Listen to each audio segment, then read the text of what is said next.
सागरपुर समुद्र के किनारे बसा एक छोटा सा गांव था। यहाँ लोगों का जीवन समंदर की लहरों की गर्जना और मछलियों की चमक पर ही निर्भर था। गांव के एक छोर पर मिट्टी की टूटी झोपड़ी में मछुआरा अर्जुन अपनी पत्नी मालती और 8 साल के बेटे किशन के साथ रहता था। अर्जुन हर सुबह अपनी पुरानी नाव लेकर मछलियां पकड़ने समुद्र में जाता, पर कई हफ्तों से उसका जाल खाली लौट रहा था। गांव वाले उसकी गरीबी पर हंसते और उसका मजाक उड़ाते थे। उसी गांव का जमींदार हरि प्रसाद एक बेहद लालची इंसान और कंजूस था। उसकी पत्नी सावित्री हमेशा परेशान रहती और गुस्से में बोलती थी, पर हरि प्रसाद पर कोई फर्क नहीं पड़ता। वो गांव की हर चीज हासिल करना चाहता था।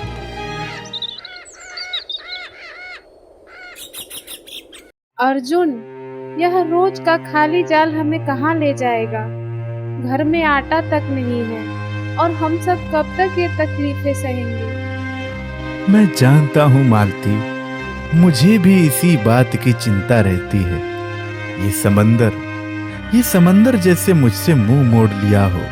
घर का राशन मैं भी देख रहा हूँ, पर क्या करूँ? मैं तो रोज जाता हूँ और पूरी कोशिश करता हूँ। बस एक रात और मालती, कल जरूर कुछ हाथ लगेगा। मैं सच कह रहा हूँ। तभी किशन दौड़ता हुआ आता है। बाबा, पड़ोस की राधा काकी के घर पकवान बन रहा था। मैंने सिर्फ देखा तो उन्होंने मुझे डांट दिया। क्या हम कभी ऐसा खाना नहीं खा पाएंगे? अर्जुन का दिल पसीज जाता है। वो किशन को पास बुलाता है। उसकी मासूमियत देखकर उसकी आंखें नम हो जाती हैं। बेटा हिम्मत रख, एक दिन हमारा घर भी खुशियों और स्वादिष्ट खानों की खुशबू से भरेगा। फिर अर्जुन चुपचाप अपनी नाव लेकर समुद्र की ओर चल पड़ता है।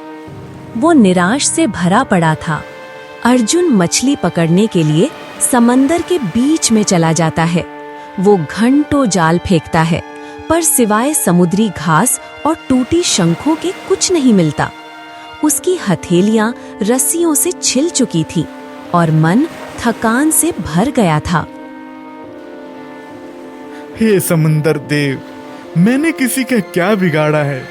मैंने तो सिर्फ तुझसे अपने परिवार के लिए रोटी मांगी थी, फिर ये सजा क्यों?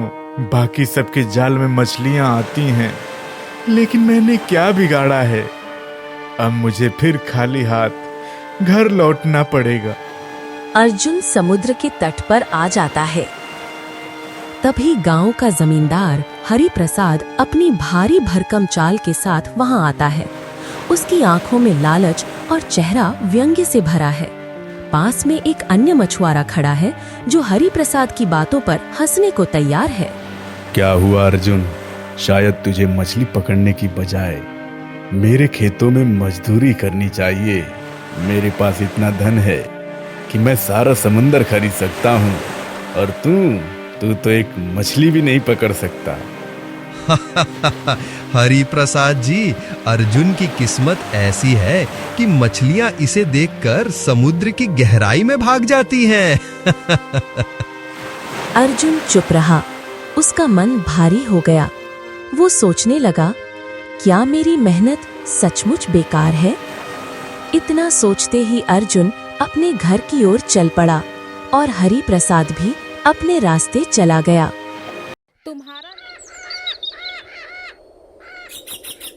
तुम्हारा लालच हमें ले डूबेगा। घर में नया बर्तन चाहिए, पर तुम अपने धन को छूने से भी डरते हो। इस धन के आगे तो मेरा कोई मोल नहीं। सावित्री, धन ही ताकत है। मैंने पाई पाई जोड़कर ही इतना सारा धन इकट्ठा किया है। इस गांव में हर चीज मेरी हो सकती है, चाहे खेत, घर या कोई भी अनमोल चीज। तुम औरतें क्या समझोगी? सावित्री गुस्से में चुपचाप वहां से चली जाती है। हरि प्रसाद का लालच बढ़ता जा रहा था। वो गांव के लोगों से उनकी कीमती जमीन और सामान हथियाने के लिए अलग अलग तिकड़मे करने लगा। अर्जुन खाली हाथ अपने घर पहुंचता है। आज भी कुछ नहीं मिला, है ना? हाँ मालती, आज हरि प्रसाद ने भी मुझे ताने मारे। ऐसे ही चलता रहा तो हम भूखे मर जाएंगे। मुझे तो लगता है कि मुझे ये काम छोड़ देना चाहिए। भगवान भी कितना निर्दयी है। वो मेरे साथ ही ऐसा क्यों कर रहा है? वो मेरे साथ ही ऐसा क्यों कर रहा है? हमने क्या गलत किया अर्जुन? फिर भी हमें हिम्मत रखनी होगी। अर्जुन बिना कुछ बोले चारपाई पर लेट जाता है। उसका मन उदास था। रात भर वो अपने परिवार के भविष्य के बारे में सोचता रहता है। अगली सुबह मालती अर्जुन से उधार लाने को कहती है। अर्जुन, गांव की दुकान से कुछ उधार ले आओ, शायद कुछ आटा या दाल मिल जाए। मालती, दुकानदार मेरा पुराना कर्ज मांगता है। अब मैं वहां कैसे मुंह दिखाऊं? लोग मुझ पर हंसते हैं। फिर भी कोशिश करो, हमारे पास और रास्ता नहीं है। बिना खाना खाए हम लोग रह सकते हैं, लेकिन किशन, वह कैसे रहेगा? अर्जुन बिना जवाब दिए घर से निकलता है, लेकिन समुद्र के बजाय तट के पास के जंगल की ओर चल पड़ता है। अर्जुन बेहद दुखी और निराश हो चुका था, जैसे उसकी सारी उम्मीदें खत्म हो गई हों। हे भगवान, मैंने कभी किसी का बुरा नहीं चाहा, फिर भी मेरे परिवार को ये दुख क्यों?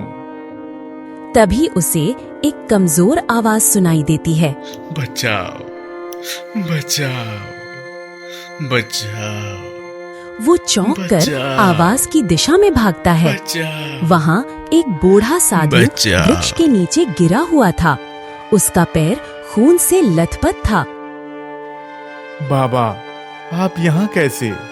आपको क्या हुआ? मैं तीर्थ यात्रा पर जा रहा था। यहाँ पर पैर फिसल गया। मुझे पानी चाहिए। मेरा गला सूख रहा है। मुझे पानी दे दो, वरना मैं शायद ना बचूं।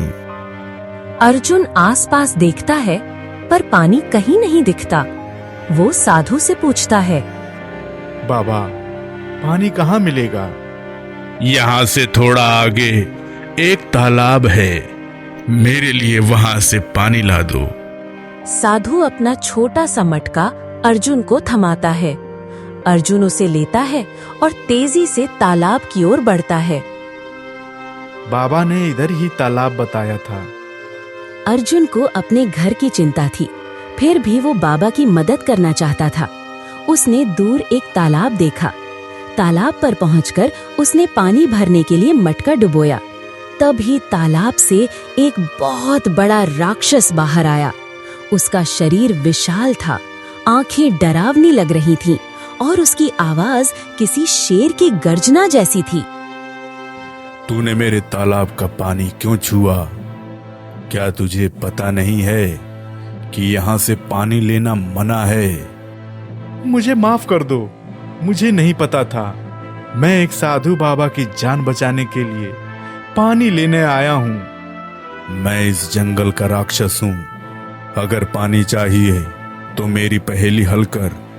गलत जवाब दिया तो तुझे यहीं खत्म कर दूंगा, या फिर खाली हाथ वापस जा।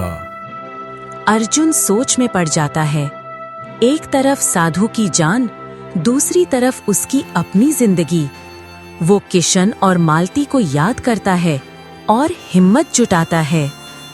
मैं पानी लिए बिना नहीं जाऊंगा। आपकी पहेली बताइए। वह क्या है जो हर इंसान के पास होता है, जो न दिखता है न छूता है, पर उसमें सारी दुनिया की सैर करवाने की ताकत होती है? अर्जुन आंखें बंद करता है। उसका दिल तेजी से धड़क रहा था। उसे किशन की मासूम मुस्कान और मालती की चिंता याद आती है। वो शांत मन से सोचता है, वो है इंसान की सोच। हर इंसान के पास सोच होती है जो ना दिखती है ना छूती है, पर उसमें सारी दुनिया की सैर करने की ताकत होती है। तूने मेरी पहेली सही हल की। जा, पानी ले जा। तुझ में सच्चाई और हिम्मत है। अर्जुन मटका भरता है और तेजी से साधु के पास लौटता है। बेटा, क्या तुमने पानी लाया? हाँ बाबा, आपके लिए पानी ले आया हूँ। साधु धीरे धीरे पानी पीते हैं और उनकी आंखों में आभार की चमक आ जाती है। बेटा, तू इस तालाब से पानी ले आया। मुझे तो पहले से ही पता था कि वहां एक बड़ा राक्षस है। लोग तो डर के मारे भाग खड़े होते हैं, पर तूने अपनी जान की परवाह न करके मेरे लिए पानी लाया। बाबा, मैं कुछ समझा नहीं। बेटा, मुझे कोई चोट नहीं लगी थी। मैं तो इस जंगल में आने वाले हर व्यक्ति की परीक्षा लेता हूं। अब तक जितने भी लोग आए हैं सब उस परीक्षा में असफल रहे। केवल तू ही है जिसने मुझ पर विश्वास करके अपना जान जोखिम में डालकर मेरे लिए जल लाने की हिम्मत दिखाई। साधु हाथ उठाता है और एक चमकता हुआ समुद्री शंख प्रकट होता है। ये शंख तुझे देता हूं। इसे अपने सबसे कीमती खजाने की तरह संभाल के रखना। ये तेरी जिंदगी बदल देगा। यह कहकर साधु गायब हो जाता है। अर्जुन शंख को हाथ में लेता है। उसकी चमक देखकर उसका मन आशा से भर जाता है।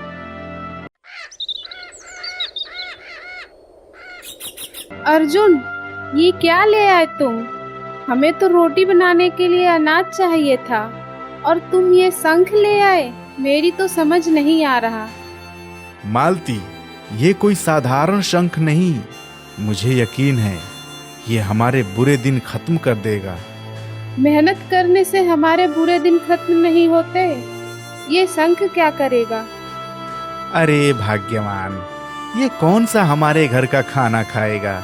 रख ही लेते हैं, क्या पता कुछ अच्छा सा हो जाए। बाबा, ये शंख तो जादू जैसा है।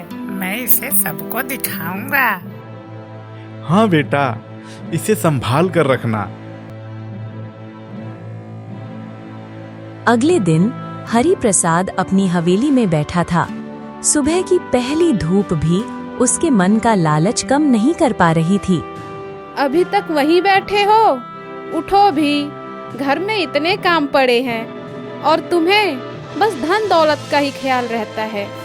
कभी घर गृहस्थी पर भी ध्यान दे दो। सावित्री, तुम औरतों का काम ही है बड़बड़ाना। धन ही सब कुछ है और धन से ही इज्जत है। मुझे अपनी दौलत बढ़ाने पर ध्यान देना है। घर के छोटे मोटे काम तुम संभालो। तभी हरि प्रसाद का नौकर रघु हाफता हुआ कमरे में आता है। मालिक, मालिक, मैंने अभी अभी एक बात सुनी है। क्या बड़बड़ा रहा है रघु? साफ साफ बता। मालिक, वो अर्जुन मछुआरा है ना, उसके पास एक चमकता हुआ जादुई शंख है। मैंने खुद गांव वालों से सुना है, वो शंख बड़ी अजीब तरह से चमकता है। क्या शंख जादुई? तू सही कह रहा है। जी मालिक, सब कह रहे हैं कि वो शंख बड़ा अद्भुत है। हरि प्रसाद के चेहरे पर लालच की एक अजीब सी मुस्कान फैल जाती है।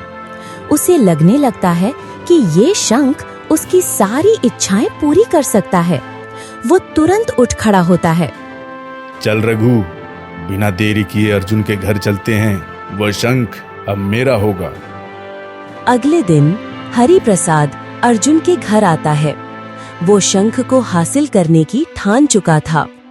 अर्जुन, मैंने सुना है तुझे एक चमकता शंख मिला है। मैं उसे खरीदना चाहता हूँ। बोल, कितना चाहिए?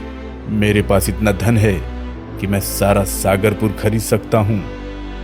ये शंख मेरे लिए अनमोल है, मैं इसे बेच नहीं सकता। तू एक गरीब मछुआरा, तुझे क्या पता अनमोल चीज की कीमत। मेरे पास इतना धन है और धन से कुछ भी खरीद सकता हूँ। हरि प्रसाद गुस्से में चला जाता है। मालती, जो बातचीत सुन रही थी, चिंता से बोलती है। अर्जुन, तुमने हरि प्रसाद जैसे ताकतवर आदमी को नाराज कर दिया। उसका लालच हमें ले डूबेगा। शायद शंख बेचकर हमारा कर्ज चुक जाता। मालती, ये शंख मुझे बाबा ने दिया था, मैं इसे कैसे बेच दूं? हरि प्रसाद, आपका ये लालच हमें कहाँ ले जाएगा? घर में नया तेल तक नहीं है और आपको बस धन जोड़ने की पड़ी है। उस अर्जुन के शंख के पीछे क्यों पड़े हो? सावित्री, तुम नहीं समझोगी। धन ही सब कुछ है। वो शंख अनमोल है और मैं उसे हासिल करके ही रहूंगा। इस गांव में कोई ऐसी चीज नहीं जो मेरे पास न हो। सावित्री ने एक लंबी सांस ली और सिर हिलाकर चुपचाप वहां से चली गई। वो जानती थी कि हरि प्रसाद अपनी धुन में ही रहेगा। कुछ दिन बाद एक अमीर व्यापारी गोविंद अर्जुन के घर आता है। उसकी आंखों में लालच की चमक थी और उसके होठों पर चालाकी भरी मुस्कान। अर्जुन, तू अपना शंख मुझे दे दे, मैं तुझे ढेर सारा धन दूंगा। गोविंद जी, ये शंख मेरे लिए धन से बढ़कर है, मैं इसे बेच नहीं सकता। गरीब की यही सोच होती है। तुझे मौका मिल रहा है, सोच ले। गोविंद चला जाता है। मालती गुस्से में बोलती है। अर्जुन, ये शंख तो मुसीबत बनता जा रहा है। पहले हरि प्रसाद, अब ये गोविंद। तुम इसे बेच क्यों नहीं देते? मालती, मुझे साधु बाबा की बातों पर पूरा विश्वास है। ये शंख हमारी किस्मत जरूर बदलेगा। क्या पता इसे बेचने से हमारी किस्मत बदल जाए। नहीं मालती, ऐसी बात नहीं है।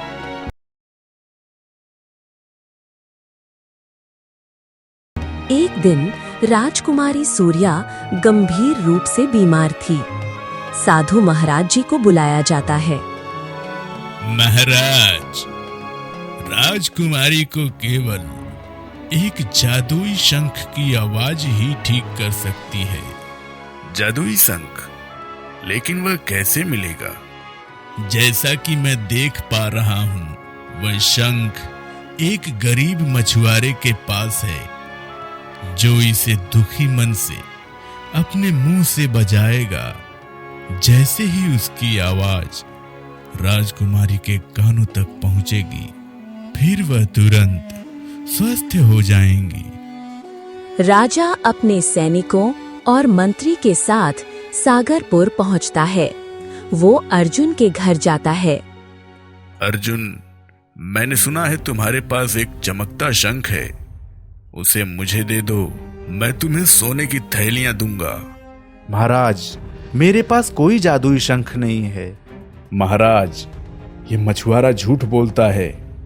राजा गुस्से में आता है। इसे जब्त करो। सैनिक अर्जुन और शंख को पकड़कर महल ले जाते हैं। लेकिन महाराज, ये तो अन्याय है। न्याय अन्याय मुझे मत सिखा। मैं यहाँ का राजा हूँ, मैं जो चाहे वो कर सकता हूँ। सिपाहियों, शंख को तोड़ दो और अर्जुन को काल कोठरी में बंद कर दो। बताओ अर्जुन, तुम्हारी कोई इच्छा? मुझे एक बार इस शंख को बजाने दें, ये मेरी मेहनत का फल है। ठीक है, बजाओ, पर जल्दी करो। अर्जुन शंख को मुंह से लगाता है। उसके मन में अपनी गरीबी, किसन की भूख और मालती की चिंता घुमड़ रही थी।